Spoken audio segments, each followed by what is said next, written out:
এগ্রিমেন্টের part 1। সেটা হচ্ছে আজকে আমরা কথা বলবো বাক্যে যখন কিছু ওয়ার্ড দেখবেন যে প্রিপোজিশনাল ফ্রেজ, রিলেটিভ প্রোনাউন, এগুলো নিয়ে আলোচনা করবো যে প্রিপোজিশনাল ফ্রেজ কি, রিলেটিভ প্রোনাউন কি, এগুলো নিয়ে আলোচনা করবো একটু পরে।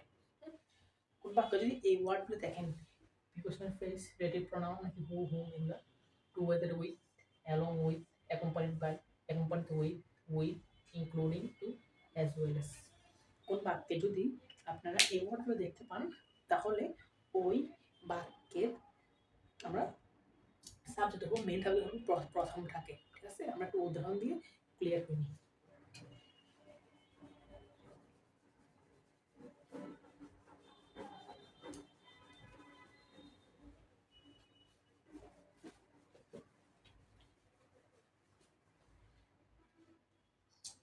আমি যদি বলি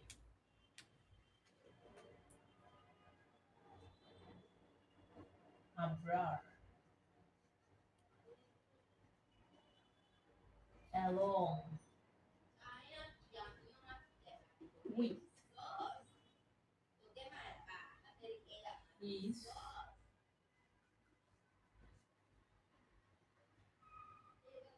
আমি যদি বলি besties,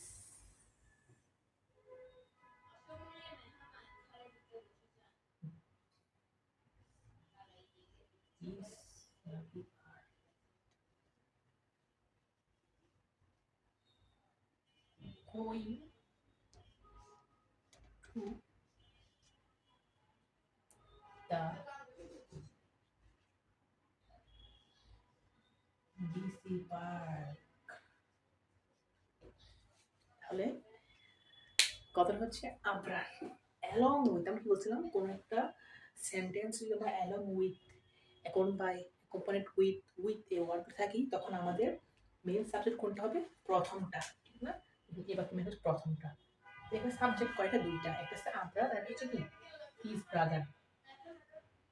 তাহলে আমরা এখানে আমরা ভার্ব, আমরা জানি যে সাবজেক্ট এগ্রিমেন্টে সাবজেক্ট সিঙ্গুলার হলে verb singular, subject plural verb plural. এখানে সাবজেক্ট দুইটা, আমরা কোন সাবজেক্ট